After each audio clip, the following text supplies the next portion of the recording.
టీడీపీకి చెందిన కార్పొరేటర్లని వైసీపీ నాయకులు ప్రలోభ పెడుతున్నారు. టీడీపీకి చెందిన కార్పొరేటర్లని ఇబ్బంది పెడుతున్నారు, లాక్కోవాలని చూస్తున్నారు, బెదిరిస్తున్నారు అని చెప్పి మాట్లాడటం జరిగింది. అసలు నిజంగా నెల్లూరు నగర ప్రజలందరూ కూడా దీన్ని చూసి నవ్వుకుంటున్నారు. అసలు మీకు తెలుగుదేశం కార్పొరేటర్లు అనే వాళ్ళు ఎక్కడున్నారు? గత కార్పొరేషన్ ఎన్నికల్లో తెలుగుదేశం కార్పొరేటర్ గెలిచిన సీట్లు ఎన్ని? 0. Clean sweep.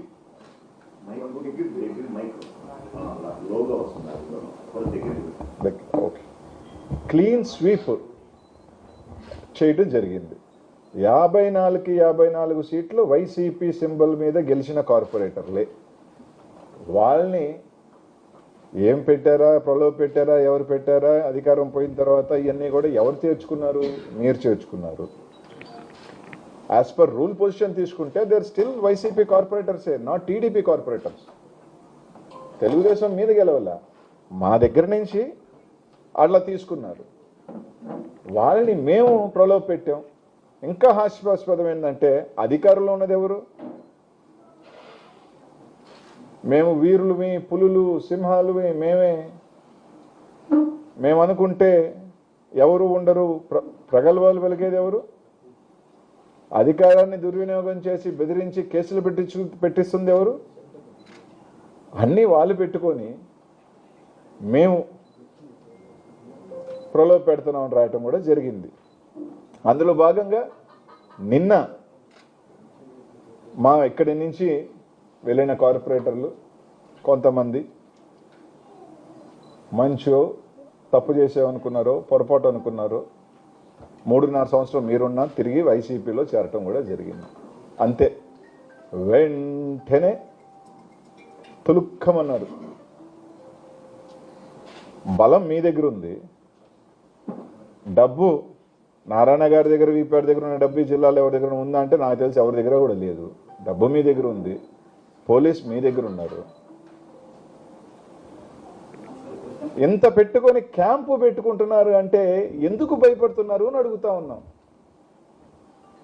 అంటే మీ కార్పొరేటర్ల మీద, మీ నాయకత్వం మీద మీకు నమ్మకం లేదా?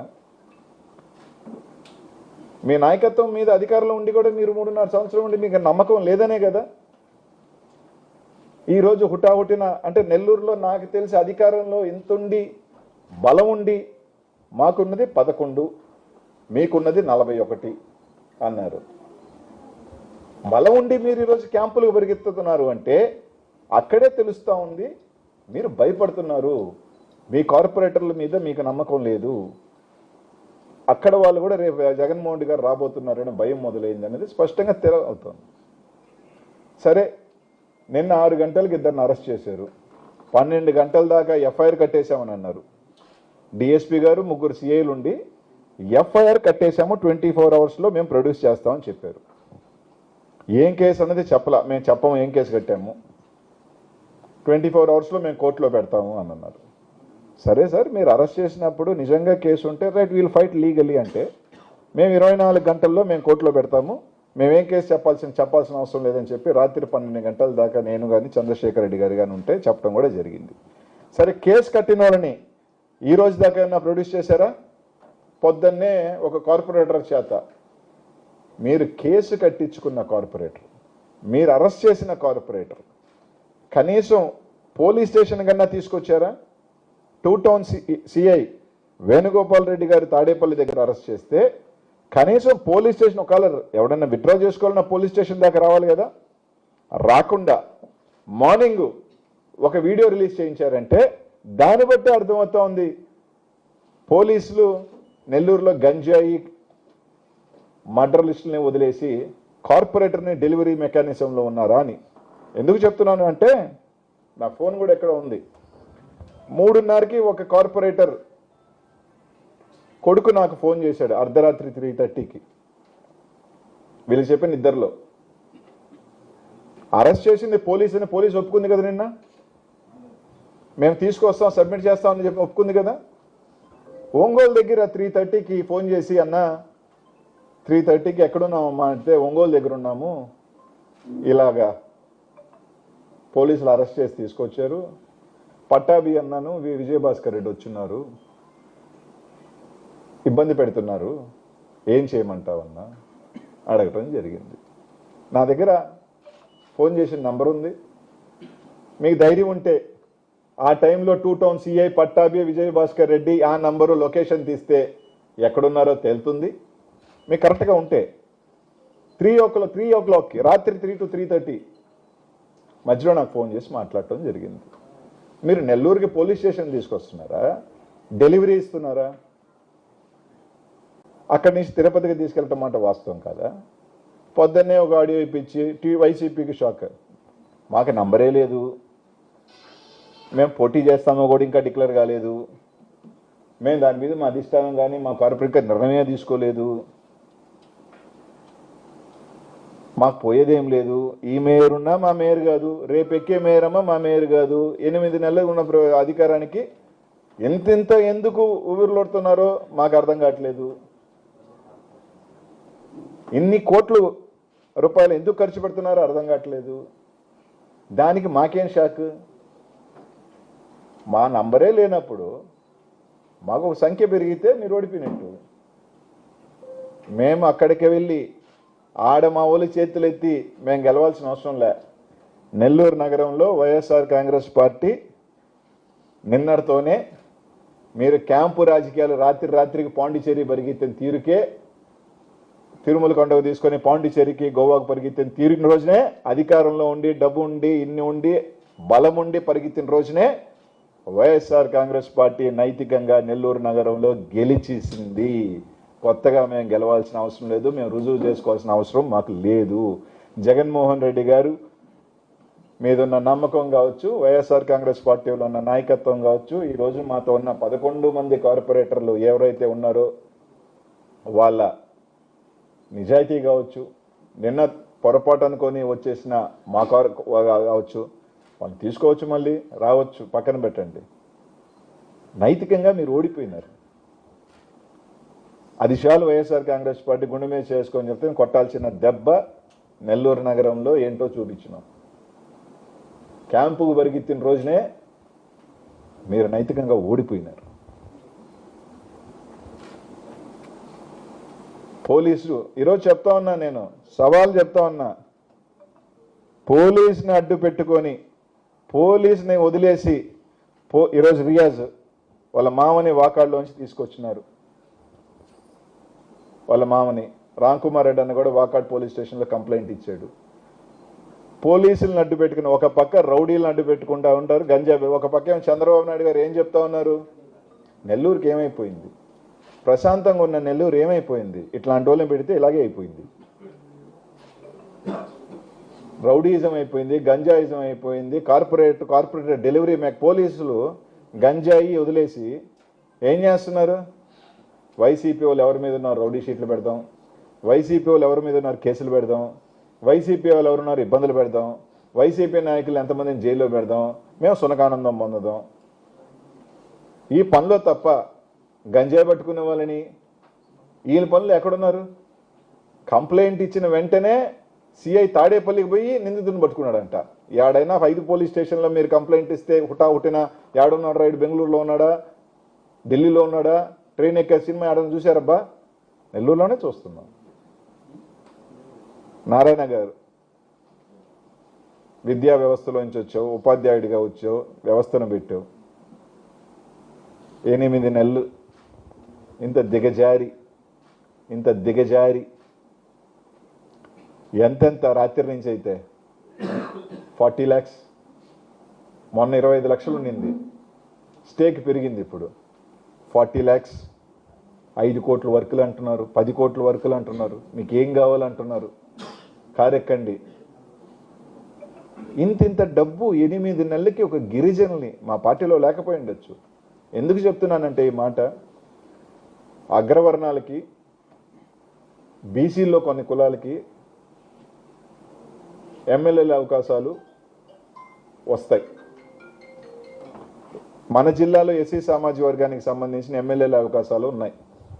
కానీ ఎస్టీకి సంబంధించి మనకి ఎప్పుడూ గాంధీ పెద్ద పదవులు రావు, ఎమ్మెల్యేలు రావు, ఇటుపక్క ఎంపీలు రావు. ఎప్పుడో ఒక మేయర్ వస్తుంది, ఎప్పుడో ఒక జిల్లా పరిషత్ చైర్మన్ వస్తుంది.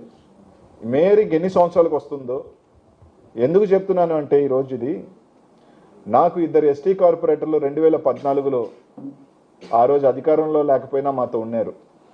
అదే ఎస్టీ కార్పొరేటర్ 2019లో గెలిస్తే నేను జగన్మోహన్ రెడ్డి గారి దగ్గరికి వెళ్ళి వాళ్ళకి ఒక అవకాశం ఇద్దామని అంటే, జగన్మోహన్ రెడ్డి గారు ఒక మాట అన్నారు, నెల్లూరులో యానాదులు చాలా పెద్ద సంఖ్యలో ఉన్నారు, మనం యానాది ఈ కులానికి సంబంధించి వాళ్ళకి అవకాశం ఇస్తే చాలా బాగుంటుంది అని.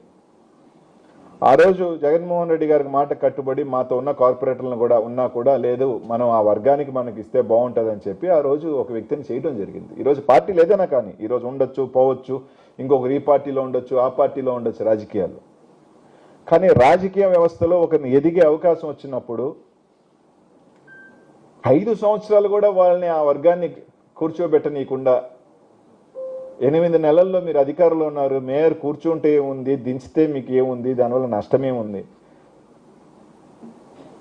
ఆ సామాజిక వర్గానికి ఒక అవకాశం వచ్చింది, 5 సంవత్సరాలు ఉంచి వాళ్ళు కూడా 5 సంవత్సరాలు మాకు కూడా ఒక రాజ్యాధికారం వచ్చింది అని చెప్పుకునే అవకాశాన్ని మీరు ఎందుకు తీసుకుంటున్నారు? 8 నెలల వల్ల మీకు ఏమొస్తుంది? మీరు ఉంచినా మాకేం నష్టం లేదు, వైసీపీకి ఏం కాదు ఇక్కడ, ఎందుకంటే వీఆర్ నాట్ ఇన్ పవర్. వాళ్ళైనా మాకేమరు. కానీ ఒక పెద్ద సామాజిక వర్గం, యానాది సామాజిక వర్గానికి ఒక మంచి అవకాశం వచ్చింది. ఒక 5 సంవత్సరాలు ఉండే అవకాశం వస్తే మీరు ఒక మనిషికి డబ్బులు పెట్టలా, ఒక కార్పొరేటర్కి టికెట్ ఇవ్వాలా, కనీసం మీరు క్యాంపెయిన్ చేయాలా? మీకు ఏ సంబంధం లేదు. ఒక కార్పొరేటర్లో ఎవడో పొలం దున్ని మొత్తం వండుకొని మొత్తం పండించి అంతా తీసుకుని దాన్ని కొట్టేసినట్టు కొట్టేసుకొని అధికారాన్ని పెట్టుకొని దౌర్జన్యం చేసి లాక్కోపోయి దానికి సునకానందం పొందుతూ దాన్ని మళ్ళీ మేము లాక్కెళ్తున్నామని చెప్పి ప్రచారం చేసుకుని సిగ్గు చేటైన కార్యక్రమం చేస్తున్నారే. నారాయణ గారిని అడుగుతా ఉన్నా, ఇదే మీ పెద్ద మనిషితనం సార్? మీ స్థాయి ఇంతకి దిగజార్చుకున్నారా మీరు? మాకేం నష్టం, వైఎస్ఆర్ కాంగ్రెస్ పార్టీకి ఏం పోయిందేం లేదు. ఇక్కడ మేము గెలిచినా ఒకటే, లేకపోయినా ఒకటే, మాకు నంబర్స్ లేవు. కానీ నెల్లూరు నగరంలో మీరు దిగజారిపోయినారు. మీ క్యారెక్టర్ మొత్తానికి నష్టపోతుంది ఎవరంటే ఇద్దరే, ఆర్థికంగాను పాపం డబ్బులు తీసి ఖర్చు పెట్టిన దానికిను, వీళ్ళు పెద్ద మనుషులు అనుకున్నామే అని చెప్పి బజారు పడిన వాళ్ళు. కుర్రోళ్ళందరూ నాకు తెలిసి ఎంతో కొంత ప్యాకేజో రకరకాలు అసలు మెయిన్ వాళ్ళు ముట్టుకుంది. దళారీ వ్యవస్థ ఉంది, మళ్ళీ మేమున్నాం మేమే సెట్ చేస్తాం. ఆ దళారీ వ్యవస్థ బాగానే ఉంది, పుష్కలంగా ముట్టిందంట, వాళ్ళకి ముట్టిందంట, పాపం వాళ్ళకి బొక్క పేరు బొక్క. కాబట్టి ఒకటేమైతే మేము చెప్తా ఉన్నాం, మా 11 మంది ఉన్నారు, ఇక్కడే ఉన్నారు. మా కామాక్షి అమ్మ ఇంటికి కూడా పొద్దున్న నుంచి పాపం ఫోన్ మీద ఫోన్లు నానా. అసలు అన్నిటికన్నా దారుణమైనది ఏంటంటే, ఇది నారాయణ గారికి చెప్తా ఉన్నాను, పోలీస్ వ్యవస్థకి చెప్తా ఉన్నాను, చంద్రబాబు నాయుడు గారు కూడా చెప్తా ఉన్నాను సార్. ఇది చంద్రబాబు నాయుడు గారు నెల్లూరుకి ఏమైపోయింది బాధపడిపోతా ఉన్నాడు. రాజకీయాలలో ఇప్పుడు ఉన్నారు, కార్పొరేటర్ దాని జనం. ఇంట్లో వాళ్ళు ఏం చేశారు సార్? మీ భార్య మీద గంజాయి కేసు పెడతాం, నీ కూతురు మీద గంజాయి కేసు పెడతాం. అంటే ఇప్పుడు గంజాయి సీజన్ కదా నెల్లూరులో, సీజన్ ఇప్పుడు గంజాయి సూపర్ హిట్ ఏది నడుస్తుందంటే కేజీఎఫ్ లాగా గంజాయి నడుస్తుంది. ఎవరైనా పట్టండి, గంజాయి కేసు, మీ భార్య మీద గంజాయి కేసు పెడతాం, నీ బిడ్డ మీద గంజాయి కేసు. అంటే పుట్టిన బిడ్డలు ఏం చేసినారా? మీరు ఏం చేసినారా కుటుంబానికి? మీరు టికెట్ ఇచ్చారా? మీరు డబ్బులు ఖర్చు పెట్టారా? ఏమిచ్చారు? వాళ్ళ కుటుంబంలో గంజాయి దిగజారి మాట్లాడుతున్నారంటేనే మీరెంత స్థాయికి దిగజారిపోయారో ఇంతకన్నా మేము చెప్పదలుచుకోలేదు. ఒకటైతే చెప్తా ఉన్నాం, నైతికంగా ఈరోజు మేము గెలిచాం నెల్లూరు నగరంలో, హ్యాపీగా ఉన్నాం. మేయర్ గెలుస్తుందా దించుతుందా మాకు నోవేర్ కన్సర్న్డ్. మా పార్టీ కాదు ఆమె, యాజ్ అన్ అపోజిషన్ పార్టీ మేము వెళ్ళాలనుకుంటే వెళ్తాం, నిరసన తెలిపాలంటే తెలుపుతాం, వస్తాం, అది వేరే సంబంధం. మా పార్టీలోకి రావాలనుకున్న వాళ్ళు వచ్చినా ఆహ్వానిస్తాం, తప్పదు, అది నిరంతర ప్రక్రియ. రాజకీయాలలో మేము అడుగుతాం ఎందుకు రా నాయన అని. బాధపడిన వాళ్ళు, ఆడ ఉండలేని వాళ్ళు, ఇమ్మడి లేని వాళ్ళు వస్తారు. పోలీసులకు కూడా సార్, ఆ గంజాయి వాళ్ళు మర్డర్స్లు వాళ్ళు చాలా మంది తిరుగుతూ ఉన్నారు. వాళ్ళని వదిలేసి వాకాడికి వెళ్ళి వాళ్ళని తీసుకొచ్చి పోలీసుని బెదిరించి డెలివరీ సిస్టమ్ మానుకోండి.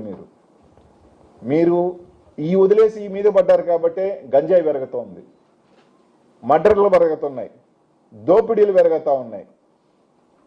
ఒక పీఠం మీద మీరు పెట్టే పీఠం మీద ఒకటి గుర్తుపెట్టుకోండి, మీరు పెట్టే పీఠం మీద ఎట్లాంటి కుటుంబాన్ని పెడుతున్నారో ఒకసారి చూసుకోండి. అది సంకేతం ఏం పోతుందో చూసుకోండి. పొరపాట్లు మేము చేసి ఉండబట్టే ఈరోజు మేము ప్రతిపక్షంలో ఉన్నాం. మేము సరిదిద్దుకొని మళ్ళీ అధికారంలోకి వస్తాం. ప్రజలు మాకు ఈరోజు మీరు చేసే తప్పులు మేము చేసిన తప్పులు ఓకే, మేము మంచి చేసామా చెడు చేసాము రైట్, ప్రజలు మాకు ఇచ్చారు, మేము ఫైట్ చేస్తాం. మీరు కూర్చోబెడుతున్న అభ్యర్థి ఎట్లాంటి అభ్యర్థులు, ఏం సంకేతాలు పంపిస్తున్నారు? ఓహో వీళ్ళ క్రైమ్ చేసినా వీళ్ళు పని చేసినా పైన ఉన్నారంటే మేము కూడా చేయొచ్చు అనేది కదా సంకేతాలు మీరు పంపిస్తూ ఉన్నారు.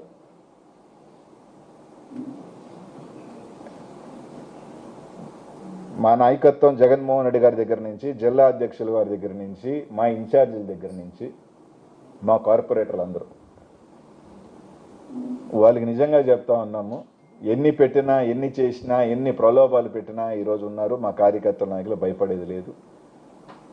నైతికంగా జ్వరం పెట్టించామా లేదా అని నెల్లూరు నగర ప్రజలందరికీ తెలుసు. మాకేం ఇబ్బంది లేదని చెప్పి తెలియజేసుకుంటూ, నిన్న చేసిన చర్య నీచమైన చర్య స్పష్టంగా కనిపిస్తుంది. మీరు ఏ రకంగా జగన్మోహన్ రెడ్డి గారి ఇంటి 100 మీటర్ల దూరంలో ఉండి కాపు కాసి దొంగ కేసులు అని చెప్పి ఏ విధంగా ఎత్తుకొచ్చారో, పోలీస్ స్టేషన్లో సరెండర్ చేయకుండా ఎఫ్ఐఆర్ సాక్షాత్ ఒక డిఎస్పీ వచ్చి సిఐలు వచ్చి కేసు కట్టున్నాం 24 అవర్స్లో పెడతామని చెప్పి పెట్టకుండా ఎత్తుకెళ్ళి వాళ్ళకి హ్యాండ్ ఓవర్ చేయడం జరిగింది. నిన్న ఒక కేసు పెట్టారు, ఒక ఆయన పోయి ఏమని పెట్టారు, మాకంటా ఫోన్ చేసి బెదిరిస్తున్నాం, ఫోన్ లిస్ట్ ఇప్పుడు మేము దీపిమంటారా మా ఫోన్లలో ఎవరెవరు ఏం ఫోన్లు చేస్తున్నారో వాళ్ళని అనామకులు, కార్పొరేటర్ అనామకులు ఫోన్ చేసినారు. కొందరు హోదాలో ఉన్న వాళ్ళు ఫోన్ చేసి మాట్లాడిని నేను కూడా స్క్రీన్ షాట్లు తీసి చూపిమంటారా?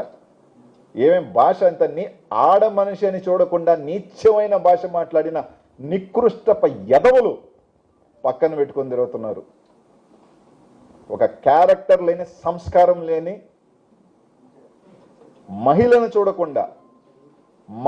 చూడకుండా ఫోన్ చేసి మాట్లాడే, ఒక ఏ స్థాయికి ఉన్న ఫోన్ ఎత్తాలంటేనే వాళ్ళు ఇట్లాంటి వాడా అని పరిస్థితికి మాట్లాడుతున్న దిగజారిన, సంస్కారం లేని ఒక యదవులు ఫోన్ చేసి మాట్లాడుతూ ఉన్నారు. ఇంకా నేను చెప్పకూడదు. ఇదే గెలిచి ఏం ఆనందం, సునక ఆనందం. మాకేమైనా పోయిందుందే? మాకేమీ పోలే. మా 11 మంది మాతో అలాగే ఉన్నారు. ఇంకా ఉంటే ఒకరో ఇద్దరో మా పార్టీలో నచ్చి ఇంకా వస్తారు. మేమేం పోలే, మాకు నష్టం. పోయిందల్లా మీ ప్రజలకి మేము తెలియజేయాలనుకున్న మీ దుర్బుద్ధి, మీ క్యారెక్టర్, మీ చీప్ క్యారెక్టర్, మీ ధైర్య సాహసాలు, మీ వీరత్వం, మీ నాయకులు, మీ కార్పొరేటర్లకి మీ మీద ఉన్న నమ్మకం ప్రజలు చూస్తున్నారు. ప్రజలకు తెలియజేస్తాం. అలాగే ఈరోజు నిన్న రామకృష్ణారెడ్డి అన్న నెల్లూరు, ఈ రాష్ట్రంలో ఏం జరుగుతుందని, ఓ 4 నెలల క్రితం ఒక మర్డర్ జరిగింది మాచర్ల నియోజకవర్గంలో వెడుదుతి మండలంలో గుండ్లపాడుకు సంబంధించి. వాళ్ళు 40 సంవత్సరాలుగా తెలుగుదేశం పార్టీ ఇరు వర్గాలు, 40 years నుంచి తెలుగుదేశం పార్టీలో ఉన్నారు ఇరు వర్గాలు. ఆ ఇరు వర్గాలు కూడా సర్పంచ్ పదవి కోసం కొట్లాడుకోవటం, ఎమ్మెల్యే గారి దగ్గరికి వెళ్ళటం, ఎమ్మెల్యే గారు మధ్యస్థం చేయాలని ఆలోచన చేయటం, ఆ మధ్యస్థం వికటించడం, తర్వాత మర్డర్ చేయటం. వెంటనే ఆ రోజు ఎస్పీ గారు కూడా ఇది వాళ్ళ వర్గ పౌరు కక్షల వల్ల జరిగింది తప్ప ఎవరికి సంబంధం స్టేట్మెంట్ కూడా ఇచ్చడం జరిగింది. కానీ వెంటనే తీసుకొచ్చి మాజీ ఎమ్మెల్యే పెద్దల రామకృష్ణారెడ్డి గారి మీద వాళ్ళ తమ్ముడిని తీసుకొచ్చి ముద్దాయిగా చేర్చడం. చంపినోళ్ళు ఎవరైతే ఉన్నారో వెంకటేశ్వర్లు కానీ, చచ్చిపోయిన వాళ్ళు కోటేశ్వరరావు వాళ్ళు, చంపిన వాళ్ళు వెంకటరామయ్య కానీ, జమ్మిశెట్టి సీన్ కానీ, వీళ్ళందరూ తెలుగుదేశం పార్టీ అనాదిగా 40 సంవత్సరాల నుంచి, ఏదో 5 సంవత్సరాలు షిఫ్టుల్లా కాదు, 40 yearsగా. చంపిన వాళ్ళు కారు వెనకాల ఎవరు స్టిక్కర్ ఉందిరా అంటే ఆ కారు ఎవరో పనిచేశారంటే స్థానిక ఎమ్మెల్యే జేబీఆర్ అని సింగల్ వేసుకున్న ఆ కారు. అన్నీ ఉన్నాయి స్పష్టంగా. తీసుకొచ్చి కేసు వచ్చి అన్నతమ్ముల మీద, వాళ్ళ మీద కేసు పెట్టడం 4 నెలలుగా. దానికి ఎవరు వస్తారా వాదించారంటే సిద్ధార్థ్ లూత్రా వస్తాడు సుప్రీంకోర్టులో, పెద్ద లాయర్లు నింపుతారు. ఇంతకన్నా ఆఖరికి వాళ్ళ ప్రత్యక్ష సాక్షి వాళ్ళ అల్లుడే, ఆయనే చెప్పాడు ఇలా పలానా వాళ్ళు వాళ్ళకి సంబంధం లేదు దీన్ని కూడా చెప్పాడు. అయినా పక్కన పెట్టడం, ఈ విధంగా ఏదో ఒక రకంగా అణిచివేయాలి, ఏదో ఒక రకంగా పిన్నెల రామకృష్ణారెడ్డి వాళ్ళకి సంబంధించి జైల్లో పెట్టాలి, వాళ్ళని మాచర్లకు రానియకూడదు, ఆ ప్రాంతం అంతా అల్లకొల్లోలం చేయాలి, వాళ్ళని ఇబ్బందులు కూర్చేయాలి. ఇదే ఒక ఆలోచన తప్ప ఏదో రకంగా అక్కడ వైఎస్ఆర్ కాంగ్రెస్ పార్టీని కార్యకర్తల్ని ఇబ్బంది పెట్టాలి. ఎన్ని రకాలుగా అక్కడ ఉన్న నాయకుల్ని కార్యకర్తల్ని ఇబ్బంది పడుతున్నారో ఆ ప్రాంతానికి వెళ్తే తెలుస్తూ ఉంది. ఈరోజు నిన్న తీసుకువచ్చి అరెస్ట్ చేయడం జరుగుతూ ఉంది. తప్పకుండా ఇక్కడ గుర్తుపెట్టుకోవాల్సిందల్లా ఒకటే, ఈరోజు మీరు ఒకటి ఇచ్చారు, భగవంతుడు రేపు మీకు రెండు వస్తాయి. మా కార్యకర్తలు రుణమో తీర్చుకుంటాం, మా కార్యకర్తలకు ఇచ్చింది కూడా వాళ్ళ రుణం కూడా తీర్చుకుంటాం, ఏ ఇబ్బంది పడలేదు. మాకేదైతే ఇస్తున్నారో అది కూడా మీకు రెండింతలు రుణంగానే మీకు వెనకొస్తుంది. సాయం చేస్తే రెండింతల సాయం వస్తుంది, ఇంకోటి చేస్తే అది కూడా రెండింతలు వస్తుంది. ఏమీ భయపడాల్సిన అవసరం. అధికారులు ఉన్నంత మాత్రాన ఎవరూ కూడా మేమే శాశ్వతం, ఇంకా మేమే ఉంటాం అనుకుంటే తప్పకుండా వస్తుంది. ఒకటైతే గుర్తుపెట్టుకోవాలి ప్రతి ఒక్కరూ కూడా, మా లీడర్కి ఇంకా 20 సంవత్సరాలు ఉందబ్బా. మా లీడర్ 52, పట్టుదలున్న వ్యక్తి, ఒక డిటర్మిన్డ్ లీడర్. ఈసారి కార్యకర్తల కోసం ఈ రోజున ఏదైతే రాష్ట్రంలో వైఎస్ఆర్ కాంగ్రెస్ పార్టీ కార్యకర్తల కోసమే వాళ్ళ రుణం తీర్చుకునే రోజు తప్పకుండా 3 సంవత్సరాల్లో ఉంది. తప్పకుండా ఎవరైతే ఈరోజు మేము జైలుకి వెళ్ళాలో, ఏందో జైల్లో పెట్టేస్తే వణికిపోతాం, జైల్లో పెట్టేస్తే భయపడిపోతాం, జైల్లో పెట్టేస్తే ప్యాంటులు తడిసిపోతాయి. ఎందుకు తడిసిపోతాయి? అమిత్ షా హోమ్ మినిస్టర్, ఆయన జైల్లో లేడా? ఇప్పుడు ముఖ్యమంత్రి లేడా? అక్కడున్న ముఖ్యమంత్రి లేడా? ఏమబ్బా, దానికి భయపడే వాళ్ళు ఎవరు లేరు. రేపటి నుంచి అనిల్ కుమార్ యాదవ్ని నిన్నటి నుంచి హంట్ చేసే పని. ఒకరు పొద్దున్న ఒక ఆయన తీసుకొచ్చి ఎట్టైనా కేసు పెట్టు అని చెప్పి పాపం 2 గంటలు కుస్తీ పడ్డాడు. ఎప్పుడో రెడీ అయిపోయి ఉన్నాం. 60, 70, 80, 90 ఏమి ఇబ్బంది పడేవాళ్ళం కాదు. మీరు ఎప్పుడైనా ఎక్కడైనా ఎనీ టైం మేము రెడీ. దానికి ఎక్కడ తగ్గేది లేదు, తగ్గబోయేది లేదు. తప్పకుండా నెల్లూరు నగరంలో మీరు చేసిన అరాచకాలు కానీ, రాష్ట్రంలో కానీ, తప్పకుండా మాచర్లలో కానీ, పల్నాడులో కానీ, ఎక్కడైతే అన్ని దగ్గరలో కూడా మూల్యం చెల్లించుకునే రోజు వస్తుంది. తప్పకుండా మీరు ఎంత హింస పెడితే అంత బలం ప్రజల్లో పెరుగుతుంది. పిన్నెల సోదరులకు కానీ, రామకృష్ణారెడ్డికి కానీ, వాళ్ళకి కూడా తాత్కాలికమైన ఇబ్బందులు పడుతున్నప్పటికీ బంతిని మీరు కింద కొడితే ఎంత పైకి వేగంగా వస్తాడో తప్పకుండా ఆ సోదరులు కూడా మళ్ళీ మాచర్ల నియోజకవర్గంలో జెండా ఎగిరే రోజు తొందరలోనే ఉంది, వస్తారు. అందరికీ కూడా ఒకటే చెప్తా ఉన్నాం, ధైర్యంగా ఉందాం. జగన్మోహన్ రెడ్డి గారి నాయకత్వంలో ఇప్పటికే కార్యకర్తలు ఏ విధంగా రోడ్ల మీదకి వస్తా ఉన్నారో ధైర్యంగానే చూస్తూ ఉన్నాం.